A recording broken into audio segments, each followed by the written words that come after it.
사랑하는 우리 주예소랑교회 식구들, 오늘 하루도 주 안에서 승리하시고 여호와 니시의 깃발을 휘날리시기를 주님의 이름으로 축복합니다. 오늘은 특별 50일 새벽 집회 33번째 날로 인간의 구조와 성막에 대해서 말씀을 드리겠습니다. 성경에서 하나님이 인간에게 만들라고 한 것이 세 가지가 있습니다. 첫 번째는 노아의 방주를 만들라는 것이고, 그리고 두 번째는 모세의 성막, 그리고 솔로몬 성전을 만들라고 이렇게 지시하셨습니다. 이렇게 하나님이 만들라고 하는 이러한 건물 속에서 하나님의 구원의 섭리와 축복의 은총이 서려져 있음을 우리는 알게 됩니다. 성경 속에 기록된 모든 하나님의 언약, 약속과 사건과 하나님께서 하신 말씀은 장차 예수 그리스도의 그림자며 우리가 가야 할 하늘나라의 모형이라고 말할 수가 있습니다. 죄를 범한 우리 인간이 살아남기 위한 유일한 방법은 하나님을 만나야 합니다. 하나님을 만나야만 살 수가 있습니다.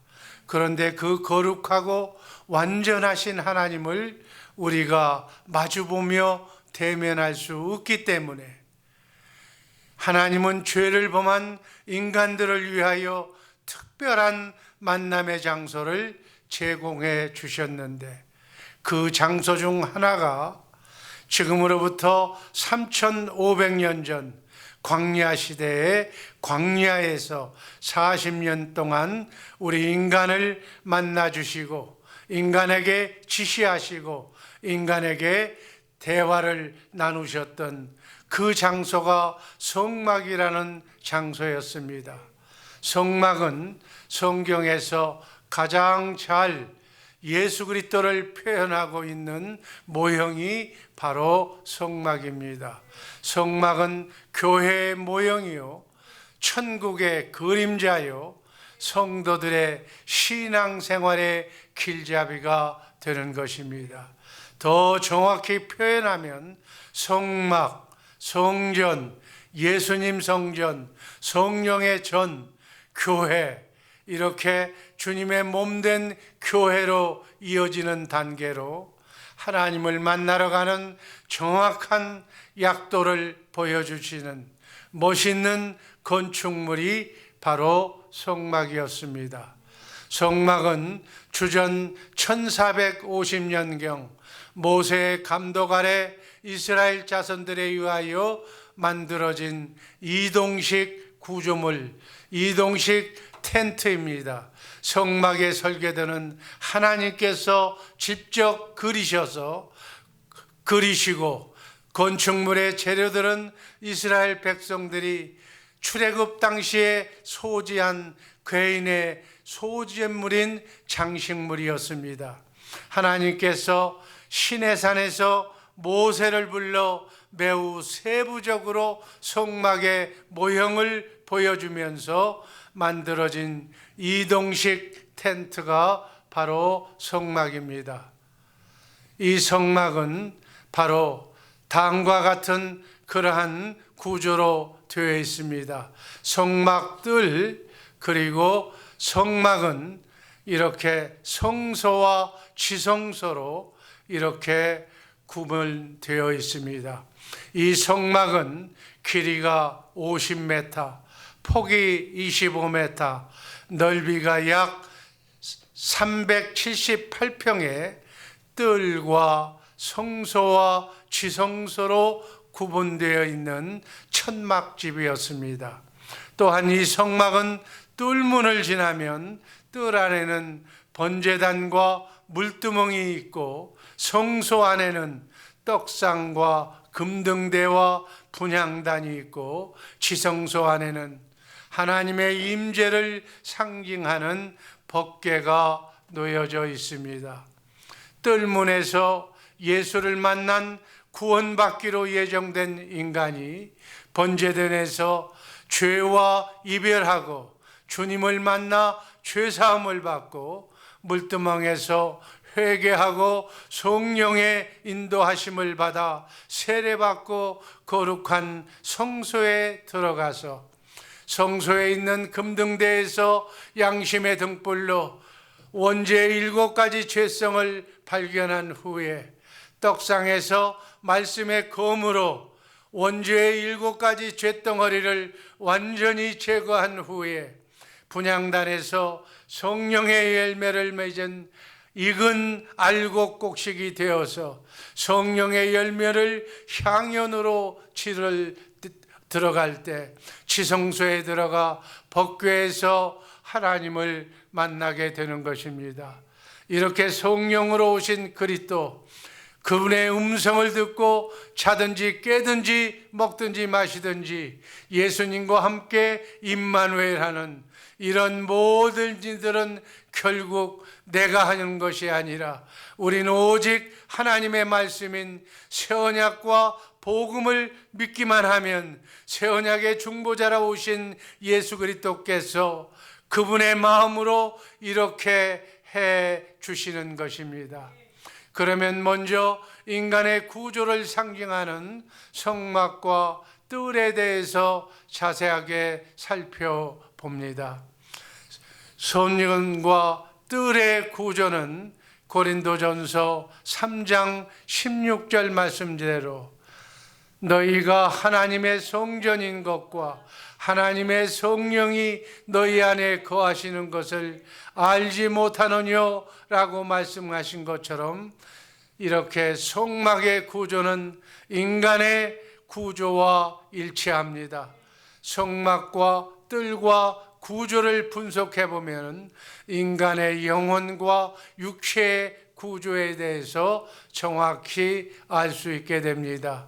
이를 비교해 보면 성막은 우리 인간의 영과 혼을 상징하고 뜰은 바로 사람의 육체를 상징한다는 것을 알 수가 있습니다.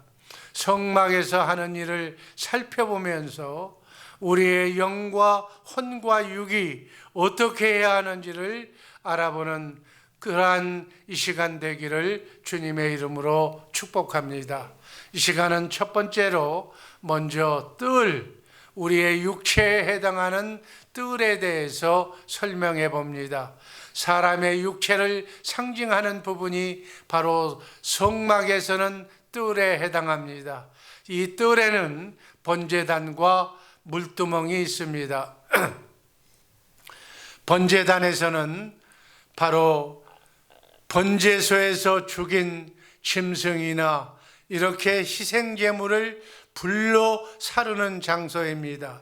이 번제단에서 희생제물을 불살라 하나님께 드리는데 이 하나님께 드린다는 것은 바로 세상 죄를 지고 가는 어린 양이신 예수 그리스도의 십자가의 대속을 의미한다고 볼 수가 있습니다. 그래서 이 대속, 죄사함 받아서 주님의 몸이 된 것을 상징하고 의미하는 말씀입니다. 이 말은 곧 내가 그리스도와 함께 십자가에 죽는다는 것을 의미하는 것입니다. 죄값은 사망이요 피 흘림이 없이는 죄사함이 없다는, 그래서 세상 죄를 지고 가는 어린 양으로 인간의 모든 죄를 전가받으시고 예수님께서 십자가에 못 박혀 피 흘려 죽으심으로 아담이 지은 원죄를 사함받는 그러한 의식입니다. 그래서 죄사함 받는 나는 이제는 내가 내 몸으로 사는 것이 아니라 머리 대신 주님의 몸이 되어서 살아야 하는 육체를 의미하는 것입니다. 다음 두 번째는 물두멍을 상징합니다. 번제단과 성막 중간에 있습니다. 제사장들이 성소에 들어갈 때 손과 발을 씻는 것이 바로 이 물두멍입니다. 이 손과 발을 씻지 아니하면 하나님께서 죽이셨습니다. 이 수족 손과 발은 자범죄를 회개하는 것을 의미하는 것입니다. 우리가 날마다 회개의 삶을 살 것을 의미하는 말씀이기도 합니다. 로마서 8장 13절 말씀 다 함께 읽습니다. 너희가 육신대로 살면 반드시 죽을 것이로되 영으로서 몸의 행실을 죽이면 살리니 라는 말씀처럼 우리의 행실은 몸으로 행하는 것이므로 몸의 행실을 닦는 물두멍이 있는 장소인 뜰은 우리의 육체를 상징하는 것입니다. 따라서 물두멍은 자범죄, 우리가 알게 모르게 부지중에 지은 죄를 행실을 닦는 장소입니다. 성도들이 성막인 거룩한 하나님의 나라에 들어가려면 광야 연단 과정을 통과하면서 우리의 행실을 날마다 정결케 해야 하는 것을 말해주고 있는 그러한 의식입니다. 물두멍은 몸의 때를 닦아내는 것으로 성도들의 행실 가운데 정욕과 죄성의 지배를 받는 행실을 정결케 하는 것이라고 보시면 됩니다. 맑은 물인 성령으로 성도들의 모든 행실을 정결케 하는 과정이라는 사실을 중요시 해야 합니다.